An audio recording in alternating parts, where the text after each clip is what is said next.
இன்றைக்கி நாம் சிம்ம ராசிக்காரர்களுக்கு அடுத்து வரக்கூடிய 50 நாட்கள், அதாவது சனி ராகு சேர்க்கை பலன் அப்படிங்கிறது எப்படி இருக்க போகுது அப்படிங்கிறத பற்றி தான் இந்த ஒரு வீடியோவில் தெளிவாகவும் விளக்கமாகவும் பார்க்க போகிறோம். மார்ச் 29ஆம் தேதி 2025 இந்த ஒரு மாதத்தில் சனி பகவான் பயிற்சியாகி மீனம் ராசிக்கு போக போகிறாரு. எல்லாருக்குமே தெரியும், இந்த பயிற்சி அப்படிங்கிறது திருக்கணித பஞ்சாங்கத்தின்படி நடக்குது.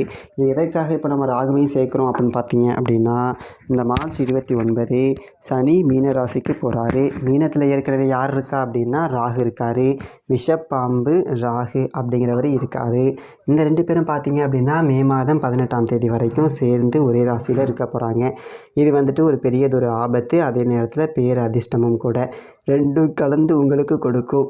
அதாவது சனி பகவான் வந்துட்டு கர்ம வினைகளை கூட்டி கழித்து அதற்கு தக்கன பலாபலன்கள் அப்படிங்கிறத தரக்கூடியவர். ராகு யார் அப்படின்னு பார்த்தீங்க அப்படின்னா உங்களுடைய பரம்பரை கர்ம வினைகளை கூட்டி கழித்து யோகம் கொடுக்கக்கூடியவர். தாட்டம் பாட்டனோட கர்ம வினைகளை ராகு கொடுப்பார், உங்களுடைய கர்ம வினைகளை சனி கொடுப்பார். 2 பேரும் ஒரே இடத்துல சேர போகிறாங்க. அப்படிங்கும்போது ரொம்ப கவனமாகவும் இருக்கணும், அதே நேரத்தில் ரொம்ப டாப்லேயும் போகக்கூடிய ஒரு அமைப்பு அப்படிங்கிறது இருக்குது. யார் யாருக்கு எப்படி இருக்க போகுது, உங்களுடைய ராசிக்கு என்ன நடக்க போகுது அப்படிங்கிறத பார்த்துடலாம். இன்னொரு முக்கியமான விஷயம், தனிப்பட்ட முறையில் ஜாதகம் பார்க்க இந்த வாரத்துக்கான அப்பாயின்மெண்ட் ஃபிக்ஸ் பண்ண சொல்லி நிறைய பேர் கேட்டிருந்தீங்க. நாம் கண்டினியூவாக இப்போலாம் வீடியோவில் கொடுத்துட்டு தாங்க இருக்கோம். இப்போது ரூபாய் 199க்கு தெளிவாகவும் விளக்கமாகவும் நம்ம ஜாதகம் பார்த்து தரோங்க. அதுவும் இந்த ஒரு மாதம் மட்டுங்க.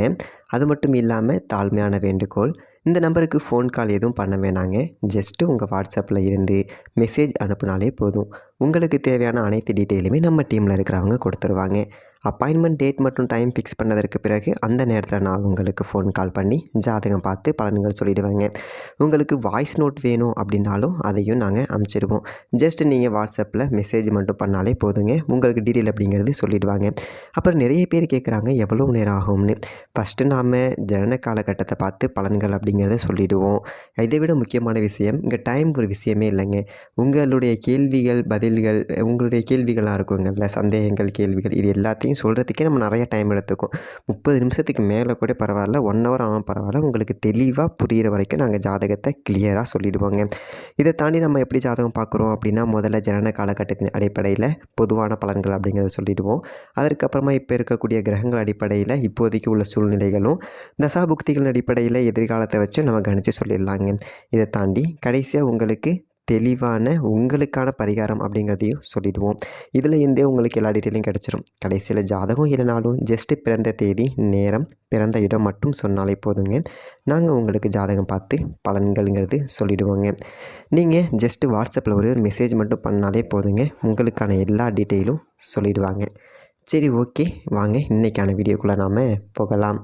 சிம்மம் ராசி நேயர்களே, உங்களுக்கு இந்த சனி ராகு சேர்க்கை அப்படிங்கிறது எப்படி இருக்குதுன்னு பார்த்தோம் அப்படின்னா, என்ன ஜோசியரே எடுத்தோன்னே பயமுறுத்துறீங்க அப்படிலாம் நீங்கள் நினைக்க வேண்டியது கிடையாது. அதே மாதிரி எப்போவுமே பாசிட்டிவாக பேசக்கூடியவர், ஒரு மன ஆறுதலாக பேசுவீங்க. இப்போ என்ன நெகட்டிவாக பேச போகிறீங்களா அப்படின்னு சொல்லிட்டு நீங்கள் நினைக்க வேண்டியதில்லை. முதல்ல சொல்கிறத புரிஞ்சுக்கிட்டோம் அப்படின்னா ஓரளவுக்கு நீங்கள் கொஞ்சம் எச்சரிக்கையாக இருந்துப்பீங்க அப்படிங்கிறதுக்காக சொல்கிறேன். ஏன் அப்படின்னா, உங்களுக்கு இப்போ கண்டக சனி அப்படிங்கிறது நடந்துக்கிட்டு இருக்குது. மார்ச் 29, 2025 சனி பகவான் அஷ்டமஸ்தானத்துக்கு போக போகிறாரு.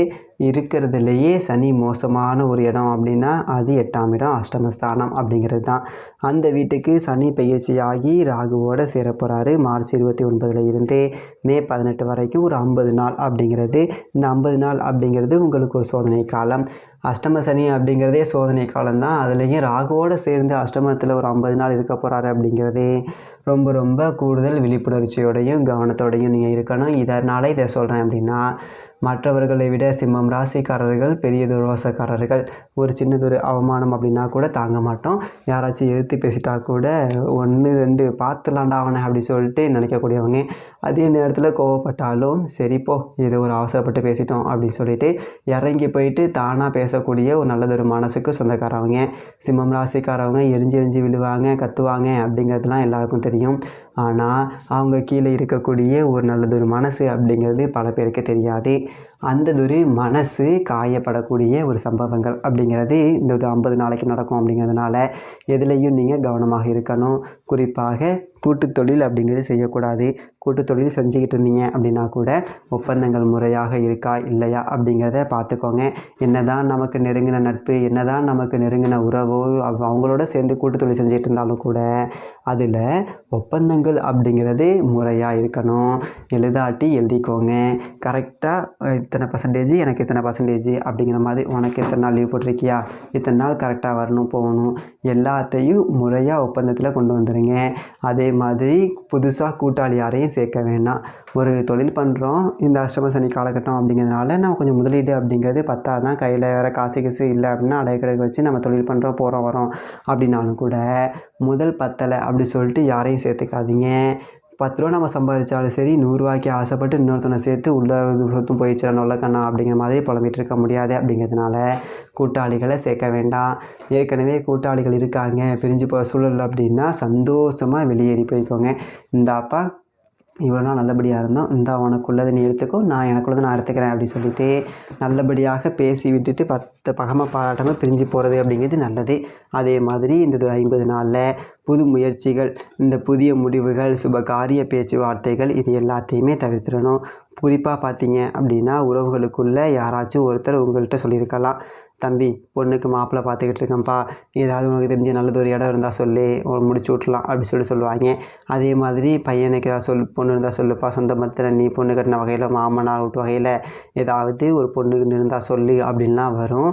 தயவு செஞ்சு சொல்கிறேன், அந்த மாதிரியான விஷயங்களில் சரிங்க பார்க்குறேன் அப்படின்னு சொல்லிவிட்டு அதோடு மறந்துடுங்க. அதுதான் உங்களுக்கு நல்லது. ஏன்னா நம்ம ஒன்று பார்த்து வைப்போம், நம்ம நல்லது நினச்சி தான் செஞ்சு வைப்போம், அதில் ஏதாவது ஒரு தப்பு நடந்து பெரியதொரு பழியை நாம் சுமக்கிற மாதிரி ஆகிடும், பெரியதொரு பாவத்தை சுமக்கிற மாதிரி ஆகிடும். அந்த மாதிரியான விவகாரங்களில் தலையிடாதீங்க. அது ஒரு முக்கியமான விஷயம் அப்படிங்கிறது. ஏன்னா ஹிட்லராகவும் சனியும் சேர்ந்துருக்கிறாங்க அப்படின்னா கெட்ட பேரை தான் உண்டாக்குவார். கெட்டவன் கெட்டிடில் கிட்டிடும் ராஜயோகம் அப்படிங்கிறதுலாம் சனி ராகு சேர்க்கைக்கு என்றைக்குமே பொருந்தாது. அதை நீங்கள் புரிஞ்சுக்கணும்.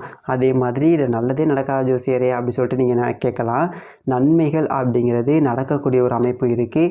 அதுக்கு முன்னாடி தீமைகளை சொல்லணும். ஒரு இடத்துல வேலை செய்கிறோம் அப்படின்னா அதுக்கு பெண்ணுக்கு ஆணால் பிரச்சனை வரும், ஆணுக்கு பெண்ணால் பிரச்சனை வரும். நம்ம சக ஊழியர்கள் தானே, ரொம்ப வருஷம் ஒன்றா தானே வேலை செஞ்சுக்கிட்டு இருந்தோம், உரிமை எடுத்து ஏதாவது ஒன்று கிண்டலாக நக்கலாக நையாண்டியாக பேசிவிடுவீங்க.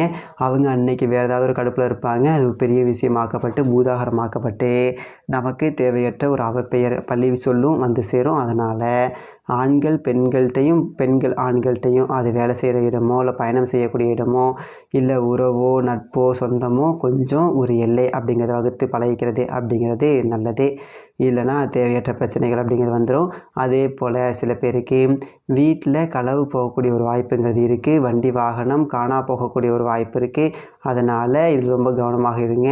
வீட்டை திறந்து வெளியில் போகிறோம் அப்படின்னா விலை உயர்ந்த பொருட்களை வீட்டில் இருக்கிற வாய்ப்பில் சிம்மம் ராசிக்காரர்கள் இப்போ இருக்க சூழலுக்கு நகையே வச்சுருந்தாலும் அதை கொண்டு போய் பேங்கில் அடகில் தான் இருக்கும். வீட்டில் என்ன இருக்குது, இவனை திருடனா வச்சுட்டு போனால் தான் உண்டு அப்படிங்கிற நிலமை தான் இருக்கும். இருந்தாலும் வீட்டை ஒரு தடவைக்கு 2 தடவை நல்லா போட்டுட்டிங்களான்னு செக் பண்ணிக்கோங்க. முடிஞ்சவங்க சிசிடிவி கேமரா கூட வாங்கி வச்சுக்கோங்க. அதே மாதிரி வண்டி வாகனம் எங்கேயாவது எடுத்துகிட்டு போகிறீங்க அப்படின்னா நல்லா பூட்டியிருக்கா, சைட் லாக்கெல்லாம் இருக்கா, அதெல்லாம் வேலை செய்தா அப்படி சொல்லிட்டு ஒரு தடவைக்கு 2 தடவை பார்த்துக்கோங்க. இதில் ரொம்ப கூடுதல் கவனத்தோடு இருக்கணும். நல்லது என்ன ஜோசியரே அப்படி சொல்லிட்டு நீங்கள் கேட்கலாம்.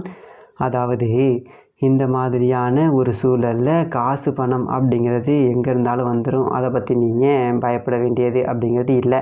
அதே மாதிரி பார்த்தீங்க அப்படின்னா ஒரு கடன் நெருக்குது பிடிச்சி அப்படின்னா இந்த ஒரு காலகட்டத்தில் கொஞ்சம் நெருக்கத்தன்மை அப்படிங்கிறது இருக்காது. ஏதாவது பதிலை சொல்லிடலாம். அப்படி இல்லைன்னா ஏதாவது ஒரு தொகை அப்படிங்கிறது திடீர்னு வரும். இப்போ அந்தப்பா உனக்கு ஒரு 50,000 தரணும், இப்போதைக்கு ஒரு 20 ரூபா வச்சுக்கோ, 30 ரூபா நான் வந்தால் தரேன் அப்படின்னு சொல்லிட்டு ஒரு பதில் சொல்லக்கூடிய ஒரு அளவுக்கு சமாளிக்கக்கூடிய ஒரு அளவுக்கு கடன் பிரச்சனைகளில் இருந்து நீங்கள் வெளியில் வந்துடலாம்.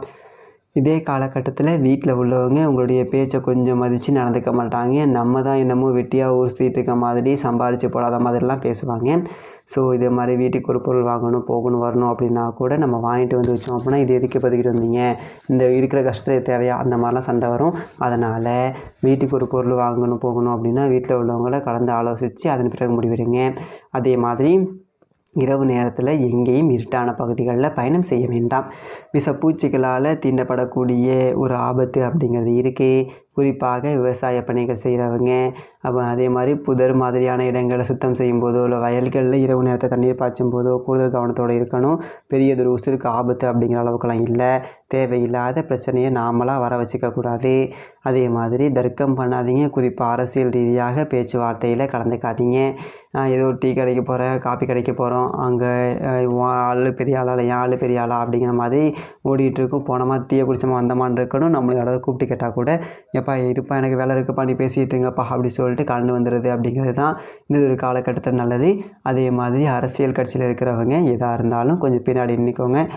முந்திரி கொட்ட மாதிரி முன்னாடி ஓடாதீங்க. தேவையற்ற பிரச்சனை அப்படிங்கிறத வழக்குகளை சந்திக்க வேண்டியது வரும்.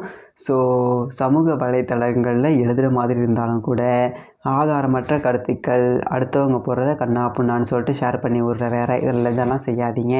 மேடை பேச்சாளர்கள்லாம் மேடையில் பேசும்போது கவனமாக இருந்துக்கோங்க. இது எல்லாமே இது ஒரு 50 நாள் அப்படிங்கிறது ஒரு சோதனை காலம்தான். அஷ்டம சனியினுடைய பாதிப்பு அப்படிங்கிறது 2.5 வருஷம் இருந்தாலும் கூட வந்த உடனேவா அது கை வைக்கிறது அப்படிங்கிற அளவுக்கு இந்த ஒரு 50 நாட்கள் கொஞ்சம் சுமார் அப்படின்னு சொல்லிட முடியாது. ரொம்பவே சுமாராகவே இருக்குது. எதிர்மறையாக பேசுகிறேனே அப்படின்னு சொல்லிட்டு தப்பாக நினைக்க வேண்டாம். உள்ளதை உள்ளபடி சொல்லிடுறேன். ஸோ சனிக்கிழமைகளில் சனி பகவானுக்கு எள் தீபமும், செவ்வாய்க்கிழமை ராகு காலத்தில் துர்க்கை அம்மனுக்கு எலுமிச்சை தீபமும் ஏற்றிக்கிட்டு வாங்க. மாற்றுத்திறனாளிகள் சாலை ஓரத்தில் இருக்கிறவங்களுக்கு உங்களால் முடிஞ்சதை செய்யுங்க. ஓரளவுக்கு நீங்கள் பிரச்சனைகளில் இருந்து விடுபடலாம். சிம்மம் ராசிக்காரர்களுக்கு எல்லாம் நல்லதாகவே நடக்கும். நன்றி, வணக்கம்.